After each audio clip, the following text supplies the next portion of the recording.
నమస్తే. గోదావరి పుష్కరాలు ఘనంగా జరుగుతున్నాయి. గోదావరి మాతకు ప్రతిరోజు హారతి ఇవ్వాలని ఏపీ ప్రభుత్వం నిర్ణయించింది. అయితే హారతి ఇచ్చే పద్ధతులు ఏంటి? హారతి ఏ దిక్కు వైపు తిరిగి ఇవ్వాలి? హారతి ఇవ్వడంపై శాస్త్రాలు ఏం చెప్తున్నాయి? హారతి ఇవ్వడంలో ప్రస్తుతం పండితులు ఏ పద్ధతులు పాటిస్తున్నారు? ఇవే విషయాలు చర్చించడానికి మనతో పాటు సాక్షి స్టూడియోలో ఉన్నారు వేణుస్వామి గారు, ప్రముఖ రాజకీయ సినీ జ్యోతిష్కులు. అలాగే వరంగల్ నుండి మనకి లైవ్ లో అందుబాటులో ఉన్నారు వెన్నంపల్లి జగన్మోహన్ శర్మ గారు, తెలంగాణ బ్రాహ్మణ సంక్షేమ సంఘం అధ్యక్షులు. నమస్కారం వేణుస్వామి గారు. అలాగే జగన్మోహన్ శర్మ గారు, మీకు కూడా నమస్తే అండి. సో వేణుస్వామి గారు, ఇప్పుడు మనం చూస్తున్నాం పుష్కరాలు జరుగుతూ ఉన్నాయి. సో ముఖ్యంగా ప్రముఖంగా ఈ పుష్కరాల్లో ముఖ్యంగా మనం చెప్పుకోవాల్సింది హారతి గురించి. అందరూ కూడా భక్తులంతా వచ్చి చూస్తూ ఉంటారు. అసలు ఈ హారతి అనేది ఎందుకు ఇస్తూ ఉంటారు? ఎప్పటి నుంచి ఈ సాంప్రదాయం ఉందండి? ఓం నమో వెంకటేశాయ. మామూలుగా అయితే గంగకి హారతి ఇవ్వడం అనేటువంటిది ఆనవాయితీగా కొనసాగుతూ ఉంది. గంగకు అది కూడా కాశీలో మాత్రమే హారతి ఉంది. కారణం ఏమిటి అంటే అక్కడ నిత్య కాష్టం అంటాం, ప్రతిరోజు కాష్టం కాలుతూనే ఉంటుంది కాబట్టి అక్కడ మాత్రమే హారతి అనేటువంటిది కొనసాగింపుగా ఉంది. కానీ ఇక్కడ మనం చూస్తున్నటువంటిది ఏదైతే గోదావరికి ఉందో ఇది క్రియేట్ చేసినటువంటిదిగా కనిపిస్తూ ఉంది. కారణం ఏంటంటే ఎక్కడ కూడా ఆచారంలో మనకు శాస్త్ర ప్రామాణికం అనేటువంటిది లేదు గోదావరికి, కానీ వీళ్ళు క్రియేట్ చేసి ఇస్తున్నట్టు ఖచ్చితంగా కనిపిస్తూ ఉంది. సో గోదావరికి ఎప్పుడు హారతి అనేది లేదు అంటారు? అంటే వ్యక్తిగతమైనటువంటి హారతి ఉందమ్మా. ఉదాహరణకి మనం ఏ నది వద్దకు వెళ్ళినా కానీ వ్యక్తిగతంగా 2 కర్పూరం బిళ్ళలు తీసుకొని ఒక ప్లేట్లో వేసుకొని డైరెక్ట్గా హారతి ఇవ్వడం అనేటువంటిది మనం కనిపిస్తూ ఉంటుంది. కానీ విచిత్రంగా అంటే ఒక సిస్టమేటిక్గా స్వాములు లైన్గా నిలబడి అట్లా హారతి ఇవ్వడం అనేటువంటిది మాత్రం ఒక గంగకి మాత్రమే ఉంది. ఎక్కడ నేనైతే ఇంతవరకు చూడలేదు. అంటే వ్యక్తిగతమైన హారతి వేరు, ఒక ముఖ్యమంత్రి స్థాయి కావచ్చు, లేదా వ్యక్తిగతంగా మీరు నేను వెళ్ళినప్పుడు మనం ఇష్టంగా గోదావరికి కానీ గంగకి కానీ హారతి ఇవ్వడం వేరు. కానీ ఒక సిస్టమేటిక్గా కాశీలో ఇచ్చినట్టు హారతి మాత్రం నేనైతే ప్రత్యేకంగా ఇప్పుడు ఈ మధ్యనే చూస్తున్నాను. సో ఇంతకు ముందు కూడా పుష్కరాలు జరిగాయి గోదావరికి. సో అప్పుడు కూడా ఈ హారతి అనేది మనకు కనిపించినట్టుగా కూడా దాఖలాలు లేవండి. సో ఏం చెప్తారు? ఇప్పుడు ఈసారి ప్రత్యేకంగా ఇలా నిర్వహించడాన్ని ఏ విధంగా చూడాలంటారు?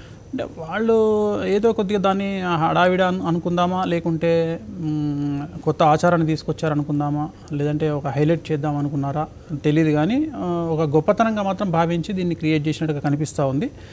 బట్ హారతి ఇవ్వడానికైతే అవకాశం ఉంది. అంటే ప్రైవేట్గా కూడా మనం గంగాలోనే ఇవ్వాల్సిన పని లేదు, ఇక్కడ కూడా ఇచ్చుకోవచ్చు. బట్ దానికి శాస్త్ర ప్రామాణికంగా కొన్ని ప్రత్యేకమైనటువంటి పూజలు ఉంటాయి. అవి చేసుకున్న తర్వాత హారతి, అంటే డైరెక్ట్గా గోదావరి నదిలోకి వెళ్ళి హారతి ఇవ్వకుండా ముందు కార్యక్రమాలు చేసుకొని తర్వాత గోదావరికి వెళ్తే బాగుంటుంది హారతికి.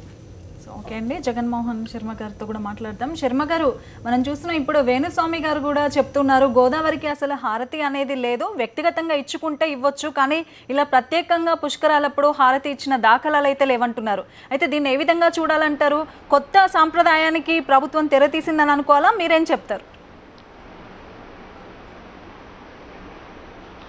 వాస్తవానికి ఇక్కడ మీరు ఒకటి చెప్పేది ఏంటంటే గంగకు హారతి ఉన్నది అనేది గతంలో మనం ఎన్నో సంవత్సరాల బట్టి తరతరాల నుండి కూడా చూస్తున్నాం. సరే, గోదావరి హారతి అనేది అక్కడ గంగా అంటే శివునికి పశ్చిమ భాగాన గంగా ఉంది కాబట్టిగా ఆ యొక్క గంగాదేవి శివుని భార్యగా మనం భావించి అక్కడ హారతి చేయడం జరుగుతుంది. అదేవిధంగా తెలంగాణ ప్రదేశంలో కానీ ఇటు ఆంధ్రప్రదేశంలో కానీ పరిభాగ ప్రాంతంలో గోముఖము నుంచి ప్రవేశమైనటువంటి నాసిక్ నుంచి కూడా త్రియంబకేశ్వర్ దగ్గర నుంచి ఈ గోదావరి ప్రవేశించి గోమాతలో 33,000 కోట్ల దేవతలు నిక్షిప్తమై ఉన్నాయి కాబట్టి ఆ గోదావరికి హారతి ఇచ్చినట్టయితే 33 కోట్ల దేవతలకు హారతి ఇచ్చినట్టుగా భావించి ఈ విధంగా ఇవ్వడం జరుగుతుంది. సరే, గతంలో మీరు అన్నట్టు గోదావరికి ఇదివరకు హారతి ఇచ్చారా అంటే ఇట్లా సాంప్రదాయ పద్ధతిగా కూడా ఇవ్వకపోవచ్చు. కానీ ప్రతి పోయిన భక్తుడు కానీ లేదు భక్తురాలు కానీ తప్పనిసరి గంగలో స్నానం చేయడం, ఒక దొప్పలు కానీ లేకపోతే హారతి కర్పూరం కానీ హారతి ఇవ్వడం రావడం అనేది జరుగుతుంది. కాకపోతే దానిని ఏం చేస్తున్నారంటే పబ్లిక్లో ఇంకా కొంచెం ఈ హారతి విధానం ఏంది, ఈ యొక్క పూజా విధానం ఏంది తెలియడానికి ఇంకొంచెం ముందుకెళ్ళి ఆ యొక్క హారతి ప్రశస్తం తెలియజేస్తున్నారు తప్ప ఇది ప్రచారానికి కాదు. రెండోది ఏంటంటే ఆస్తికులు నాస్తికులు అనే విధంగా కూడా చాలామంది ఉన్నారు కాబట్టి కొంతమందికి తెలిసి కొంతమందికి తెలియక ఉన్నారు కాబట్టి తెలియజేయడానికి ఈ హారతి అనే సాంప్రదాయం ఈసారి మొదలుపెట్టారు. అది చాలా స్వచ్ఛందమైనటువంటి సాంప్రదాయం, అది చేయడం చాలా మంచిది. సో వేణుస్వామి గారు మీరేం చెప్తారు? ఈ హారతి అనేది కొత్త సాంప్రదాయానికి తెరతీస్తుంది, మంచి కోసమే, కానీ ఇందులో ప్రచార ఆర్భాటాలు ఏవి లేవి అని శర్మ గారు చెప్తున్నారు. చేసుకోవచ్చండి. దానికి శాస్త్ర ప్రామాణికంగా 64 ఉపచారాలకు సంబంధించినటువంటి ఒక కార్యక్రమం ఉంటుంది. మామూలుగా మనం రెగ్యులర్గా చేసేది 16 ఉపచారాలు, ఇది 64 ఉపచారాలు. మనము గండారతి, దీపారతి, నక్షత్రారతి వీటికి ప్రత్యేకమైన పూజ ఉంటుంది ప్రతిరోజు. ఆ పూజ చేసుకున్న తర్వాత మీరు హారతి ఇస్తే పర్వాలేదు, కానీ డైరెక్ట్గా హారతి సబ్జెక్ట్కి వెళ్ళిపోతే మొత్తం చాలా నష్టం జరిగే అవకాశం ఉంటుంది. 64 ఉపచారాలకు సంబంధించినటువంటి పూజా కార్యక్రమం చేసుకున్న తర్వాత మీకు ఎటువంటి అభ్యంతరము లేదు, హారతి ఇచ్చుకుంటే అది మంచి సాంప్రదాయంగా భావించాల్సి ఉంటుంది. శర్మ గారు వింటున్నారు కదా, పూర్తిగా పూజా ఉపచారాలన్నీ పూర్తి చేసిన తర్వాతే హారతి ఇవ్వడానికి ఆస్కారం ఉంటుందని వేణుస్వామి గారు చెప్తున్నారు. మీరేం చెప్తారు దీనికి సంబంధించి? అందరూ కూడా గంగా ప్రదేశంలో ఉన్న దేవాలయాలు కానీ, లేదు గంగా ప్రదేశంలో గోదావరి ప్రదేశంలో ఉన్నటువంటి బ్రాహ్మణులు కానీ, లేదు ఇతర పండితులు కానీ శాస్త్రం తెలిసిన వాళ్ళే కాబట్టి ఏ ఉపచారం చేయకుండా ఏదో హారతిచ్చుడు అనేది అది సాంప్రదాయం అని కానీ మేము చెప్పం, కానీ అట్లాంటి పూజలు ఉపచారాలు చేసే ఈ హారతిస్తారు, అదొకటి గమనించాలి స్వామి గారు. సో హారతి అనేది ఇప్పుడు చర్చనీయాంశం అయింది నిజంగానే. సో అసలు నిజంగా ఒకవేళ హారతి ఇచ్చినా కూడా ఏ దిక్కు నుండి ఇవ్వాలి, ఎలా ఇవ్వాలి, దానికి ఉండే మొత్తం ప్రాశస్తం అంతా ఏ విధంగా ఉంటుందండి? అసలు అంటే ఏ దిక్కుకు సంబంధం ఉండదండి. నది పారేటువంటి విధానాన్ని కనుక తీసుకున్నట్లయితే మనం నది వైపుకు అపోజిట్లో ఉండి హారతిస్తే సరిపోతుంది. అంటే నది మనకి ఎడమ నుండి కుడి పారాలి. మనం నిలబడేటువంటి విధానం ఇలా ఉంటే మనకు ఎడమ నుండి కుడికి నది పారుతుంటే మనం ఇస్తాం, అంతేగాని దిక్కులతో సంబంధం ఉండదు. కారణం ఏంటంటే అన్ని నదులు ఒకే వైపున ప్రవహించవు కాబట్టి మనకి అభిముఖంగా ఉంటే సరిపోతుంది. మనకు కుడివైపుకు నది పారుతూ ఉంటే సరిపోతుంది. మనం దానికి ఆపోజిట్ డైరెక్షన్లో ఉండి హారతి ఇచ్చినట్లయితే సరిపోతుంది. దానికి కూడా పూజాది కార్యక్రమాలు నిర్వహించుకొని నక్షత్రారతి, గండారతి అన్నీ ఇచ్చుకోవచ్చు. ఎటువంటి అనుమానం సమస్య లేవు. ఓకే అండి, మనతో పాటు ఈ అంశానికి సంబంధించి చర్చించడానికి ద్రోణంరాజు రవి గారు, బ్రాహ్మణ సంఘం నాయకులు, రాజమండ్రి నుంచి లైవ్లో సిద్ధంగా ఉన్నారు. రవి గారు నమస్తే అండి. ఇప్పుడు ఈ గోదావరికి ఇచ్చే హారతికి సంబంధించి చర్చ జరుగుతోంది. సో హారతి అనేది ఇంతకు ముందు లేదు, గంగా నది వీటికే మాత్రమే ఉంది, గోదావరికి అసలు హారతి అనేది లేదని కొంతమంది పండితులు చెప్తున్నారు. కొత్త ప్రచారానికి మాత్రమే ఇది తెరతీస్తుందనే విమర్శలు వస్తున్నాయి. మరొక వైపేమో హారతి అనేది మంచిదే, భక్తుల్లో మరొక అంశాన్ని అంటే సాంప్రదాయానికి సంబంధించి ఒక అంశాన్ని ప్రేరేపించడానికి మాత్రమే ఇది తీసుకొచ్చారని మరొక వైపు వస్తున్నాయి. సో మీరేం చెప్తారండి దీనికి సంబంధించి? మొదటి నుండి కూడా మీరు ఈ పుష్కరాలకి సంబంధించి రాజమండ్రి వద్దే ఉన్నారు. సో అసలు ఈ హారతి ప్రాశస్తం ఏంటి, ఎందుకు ఇవ్వాలండి అసలు ఈ హారతి?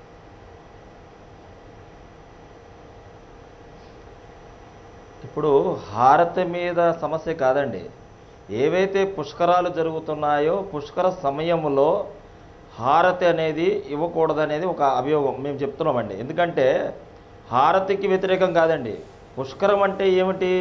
పితృదేవతలను తరిస్తున్న సమయం అండి ఇది. మన దేవతలు అందరూ కూడా ఇక్కడ సంచరిస్తూ ఉంటారు. అంటే ఏదైతే మన తాత ముత్తాతలు మన తరాలని ఉన్నాయో వాళ్ళని గుర్తు చేసుకుంటూ మన కన్నా ఎవరైతే మనకి జీవితాన్ని ఇచ్చారో వాళ్ళందరినీ కూడా స్మరించుకుంటూ పోయిన వాళ్ళకి మనం చేస్తున్న పిండ ప్రదానాలు అనేది ఒక ముఖ్యమైన భాగం అండి. ఇక్కడ ఈ 12 రోజుల్లో కూడా అంటే ఏదైతే మనిషి చనిపోతే మన ఇళ్లలో దీపారాధనలు ఎలా విధంగా పూజలు చేసుకోమో ఆ విధంగా అంటే ఈ 12 రోజులు ఒక్కొక్క నదికి ఒక్కొక్క సంవత్సరం పుష్కర సమయం వస్తుంటుంది. ఆ పుష్కర సమయంలో ఆ ప్రాంతంలో మన పెద్దలందరూ కూడా సంచరిస్తూ ఉంటారు. ముక్కోటి దేవతలందరూ కూడా ఉంటారు. వారికి కావాల్సిన మనం ఏదైనా సరే ఒక విధి విధానంలో కొంచెం ఇబ్బంది కలిగినా కూడా ఆ యొక్క అంటే మన హైందవ సంస్కృతిలో తద్దినాలు మాసికాలు అంటారండి. అటువంటివి పెట్టుకోకపోతే ఒకవేళ మర్చిపోయినా వాళ్ళ ఇది అంటే మన కన్న తల్లిదండ్రులకు మనం ఇబ్బంది పడకుండా ఉండాలి. అంటే వారు మనకి ఈ జీవితాన్ని ఇచ్చిన దాన్ని మనం పరిపూర్ణత చెందించుకోవాలనే ఒక ఉద్దేశంతో ఈ కార్యక్రమాలు చేస్తారండి. ఈ 12 రోజులు కూడా ఎవరైతే చనిపోతారో వాళ్ళ తిథుల ప్రకారం కార్యక్రమాలు చేస్తారండి. మేము హారతికి వ్యతిరేకంగా మాట్లాడలేదండి. ఇప్పుడు ఈ 12 రోజులు హారతి ఇవ్వచ్చా ఇవ్వకూడదు అనేది సందేశం అండి. ఇక్కడ ఇప్పుడు మేము చెప్తున్నామంటే ఇప్పుడు ఈ ప్రభుత్వానికి కానీ హారతులు ఇవ్వచ్చా ఇవ్వకూడదా అనేది నిజంగా మీరు తెలుసుకోవాలి అనుకుంటే మీరు ఎప్పుడైనా పీఠాధిపతులను కానీ ఇక్కడ ఉన్న హైందవ ధర్మ సంస్కృతికి నిలయాలైన కొన్ని దేవాలయాలు ఆగమ పండితులు ఉంటారు, ఎవరినైనా మీరు కన్సల్ట్ చేశారంటే లేదు. ఎందుకు చేయరు? మీ ఒంటెత్తి పోగడలు ఒంటెత్తి పొగడాలకు పోయి ఈ రాష్ట్రాన్ని అధోగతి పాలు చేస్తున్నారు. ఇది నిజం. అసలు తెలుసుకోవాల్సిన విషయం ఏంటి, 12 రోజులు ఉత్సవాలు కాదండి ఇది. వచ్చిన వాళ్ళు మళ్ళీ కూడా ఇక్కడ కూడా చెప్తామండి, ఇక్కడ చాలా కార్యక్రమాలు తప్పు చేస్తున్నారు. నమూనా దేవాలయాలు కట్టారు, అది కూడా తప్పండి. దేవాలయానికి ఎక్కడికి వెళ్తారంటే శివుడి దగ్గరికి వెళ్తారండి. ఎందుకంటే శివాలయానికి వెళ్ళి ఇక్కడ స్నానం చేసి శివుడిని పూజించుకుని మా పితృ దేవతలకు ఇలా మేము కార్యక్రమం చేసుకున్నాం స్వామి, మేము ఇంకేమైనా తప్పులు చేస్తే క్షమించు స్వామి అని చెప్పి, ఎందుకంటే బోలా శంకరుడు నా శంకరుడి దగ్గర గుడికి వెళ్తారు. ఇక్కడ నమూనా దేవాలయాలు మీరు చూస్తే అన్ని వైష్ణవ దేవాలయాలు, స్మారక దేవాలయాలు అన్నీ కట్టేశారు. అంటే అసలు ఏం చెప్తామనుకుంటున్నారు, సాంప్రదాయాలు ఏంటి అనేది కూడా తెలుసో తెలియదో మాకు తెలియట్లే, కానీ తెలిసిన వాళ్ళని మీరు సాంప్రదాయించి ఇలాంటి కార్యక్రమాలు చేయవలసిన బాధ్యత ఉన్నప్పుడు ఇది ఏ ఒక్క పార్టీకో ఏ ఒక్క వ్యక్తికో సంబంధించి లోక కళ్యాణార్థం జరుగుతున్నవి. లోక కళ్యాణార్థం జరుగుతున్నప్పుడు లోకంలో ఉన్న జనాలు అందరూ బాగుండాలి, సుభిక్షంగా ఉండాలి, ఆ ప్రాంతం మంచిగా ఉండాలి, ఆ పల్లెలు బాగుండాలి అని చెప్పి రాజ్యం బాగుండాలని కోరుకునే పెద్దలందరూ కూడా దీన్ని చాలా జాగ్రత్తగా ఎటువంటి ఇబ్బందులు లేకుండా ఎటువంటి అపోహలు లేకుండా చేయవలసిన బాధ్యత వీళ్ళ మీద ఉంది. దాన్ని విస్మరించి ఏదో మేము చేస్తున్నాము, ఏదో మీ ప్రపంచానికి చూపించాలి, దేశానికి చూపించాలి, ఎక్కడో గంగా హారతి ఆయన ఎవరో ఇచ్చారు మనం కూడా ఇక్కడికి ఇవ్వాలి, ఈ హారతి మనం రోజు పెడతాం, రోజు పెట్టండి తప్పులేదు. కానీ ఈ 12 రోజుల మటుకు ఎటువంటి అంటే మనం ఇంటికి ఎక్కడైనా కర్మకాండాలు చేసి ఇంటికి వస్తే ఏం చూస్తామండి, జ్యోతి చూస్తాం, అఖండ జ్యోతిని వెలిగించుకోవచ్చేమో, కానీ ఇటువంటి కార్యక్రమాల్లో రోజు హారతి అని మటుకు ఈ యొక్క గోదావరి నదికి ఇవ్వకూడదని చెప్పి, ఈ 12 రోజులు ప్రత్యేకంగా ఇవ్వకూడదని చెప్పి నా ఇదండి. శర్మ గారు, మీరు వినే ఉంటారు, ద్రోణరాజు గారు చెప్తున్నారు, ఏదైతే పుష్కర సమయంలో హారతి అనేది ఇవ్వకూడదనే అభిప్రాయం ఆయన వ్యక్తం చేస్తున్నారు. విడిగా మనం నది దర్శనానికి వెళ్ళినప్పుడు ఎప్పుడైనా ఇచ్చుకోవచ్చు, కానీ పుష్కర సమయంలో మనం పెద్దలని తలుచుకొని పిండ ప్రదానాలు అవి చేస్తాము. ఈ సమయంలో ఇలా హారతులు ఇవ్వడం మాత్రం ఎక్కడ శాస్త్రాల్లో కూడా లేదని ఆయన చెప్తున్నారు. మీరేం చెప్తారు?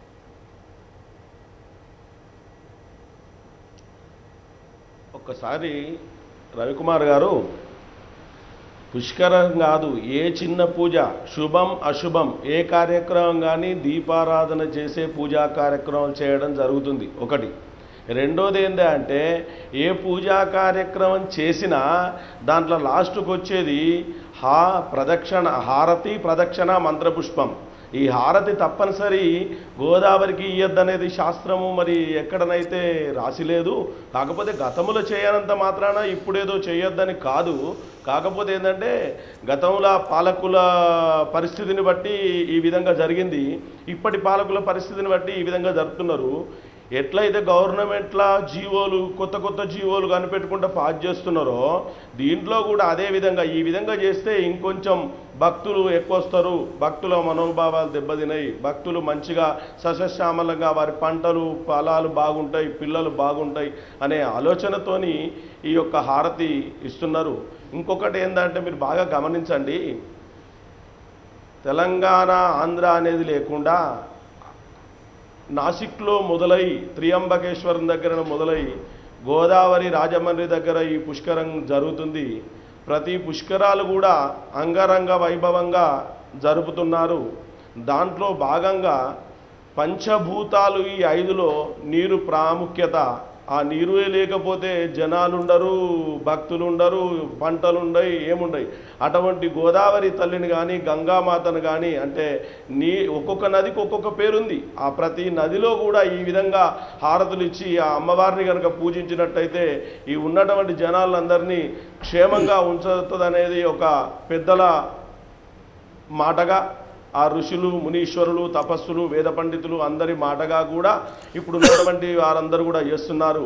ఇవాళ రాష్ట్ర ముఖ్యమంత్రి వర్యులు ఈ కార్యక్రమాన్ని తలపెట్టారా, లేదు ఎండోమెంట్ దేవస్థానం తలపెట్టారా, లేదు ఇక పెద్దలు ఎవరన్నా తలపెట్టారా? అది అవసరం లేదు. వాళ్ళు ఎవరు తలపెట్టినా ఈ భూమి మీద ఉన్నటువంటి సకల జీవరాశులు మానవులు అందరూ క్షేమంగా ఉండాలని ఆలోచించి పెద్దల నిర్ణయాలు తీసుకొని చేస్తున్నారు తప్ప అది చేసుకుంటే ఏదో తప్పు జరుగుతుంది అనేది ఒకటి తప్పు. రెండోది ఏంటంటే బ్రహ్మదేవుని దగ్గర తపస్సు చేసి ఒక 12 రోజులు నీ దగ్గర ఉన్నటువంటి మరిచెంబులో నేను ఉంటాను అని ఆ యొక్క పుష్కరుడు దాంట్లో దాక్కొని 12 రోజుల తర్వాత బయటకు వస్తాడు. కావున ఈ 12 రోజులు పుష్కరాలల్లా స్నానాలు కనుక చేసినట్టయితే ఎన్నో రాళ్ళు రప్పలు చెట్లు అన్నీ తలిగినటువంటి యొక్క నదిలో కనుక అందరు కనుక స్నానం చేసినట్టయితే వారి శరీరంలో ఉన్నటువంటి రుగ్మతలు కూడా వెళ్ళిపోతాయి, మంచి జరుగుతుంది అనేది ఒక శాస్త్రం. ఒక పితృదేవతలకు పిండ ప్రదానమే కాదు, అదే జలాన్ని తీసుకొచ్చి శివునికి కానీ లేదా పరివాహక ప్రాంతంలో ఏ దేవాలయం ఉన్నా ఆ దేవాలయానికి అభిషేకాలు కూడా చేస్తారు ఆయా ప్రాంతీయ వాసులు. అది ద్రోణంరాజు రవికుమార్ గారు గమనించాలి. సో వేణుస్వామి గారు, ఇప్పుడే మనం చూసాము శర్మ గారి అభిప్రాయం, శాస్త్రాల్లో ఉన్నా లేకపోయినా మామూలుగా ఏది చేసినా కూడా ఒక కుంభమేళాలు కానివ్వండి, పుష్కరాలు కానివ్వండి, శాస్త్రాలను మనం వాటిని చూసే ఇవన్నీ కూడా చేసుకుంటూ వచ్చాము. కానీ ఈ హారతి అనేది శాస్త్రాల్లో ఉన్నా లేకపోయినా ఒక మంచి కార్యానికి కాబట్టి చేయడంలో తప్పు లేదని అభిప్రాయం ఆయన చెప్తున్నారు. అంటే నాసిక్లో అయితే ఈ సిస్టమ్ లేదండి.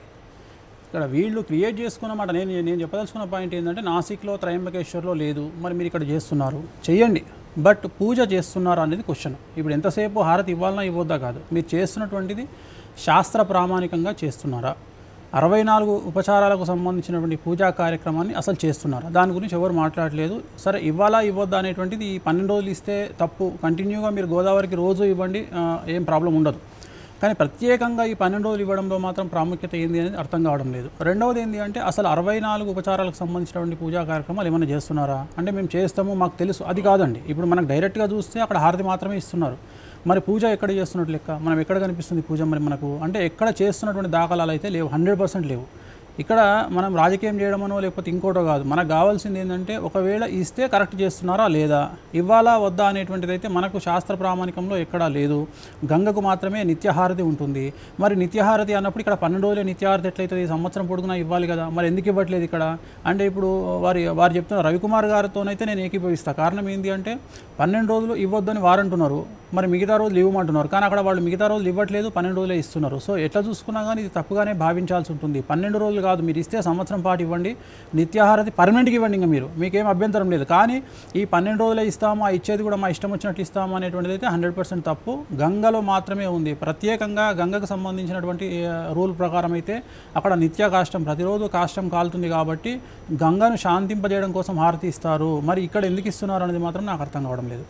సో రవి గారు మీరేం చెప్తారండి? అయితే కొన్ని విమర్శలు కూడా వస్తున్నాయి హారతికి సంబంధించి. ఏదైతే మనము హారతి అనేది ఇచ్చేటప్పుడు నదికి వ్యతిరేకంగా నిల్చొని ఇస్తామో, కానీ ఇక్కడ నది మధ్యలోకి వెళ్తున్నారు, అటు కొంతమంది రాజకీయ ప్రముఖులకి అనుగుణంగా హారతి అనేది ఇస్తున్నారనే విమర్శలు కూడా వస్తున్నాయి. ఇప్పటికే చాలా హైందవ సంఘాలు కానివ్వండి, కొన్ని రాజకీయ పార్టీలు కూడా వీటికి సంబంధించి కూడా విమర్శలు ఇస్తున్న పరిస్థితి. సో మీరేం చెప్తారండి?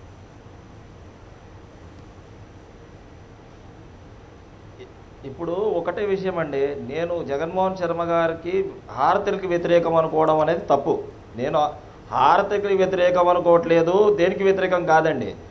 మేము హారతులు ఇమ్మంటున్నాం. ఎప్పుడు ఇమ్మంటున్నాం? నిత్య హారతులు ఇచ్చుకోండి, తప్పు లేదు. మీరు హారతి అనేది నదికిస్తారు, నడిబొడ్డున కూర్చుని ఇవ్వరండి. నడిబొడ్డున కూర్చుని ఇచ్చేది హారతి అనరు. హారతి అనేది ఏ దిక్కు ఉంటామో ఆ దిక్కు నుంచి ఆ దేవుడికి ఇవ్వాలి. గర్భగుడిలో దేవుడికి మనం ఒక సైడ్ నుంచి దేవుడికి హారతిస్తాం, అలానే గర్భగుడిలో ఎదురుగుండా నుంచి హారతిస్తాం అనకూడదండి. అలానే గర్భం ఏదైతే వాళ్ళ మధ్యలోకి వెళ్ళి దానికి ఒక సెట్ తయారు చేసి హారతి ఇవ్వడం అనేది కూడా తప్పే. ఎందుకంటే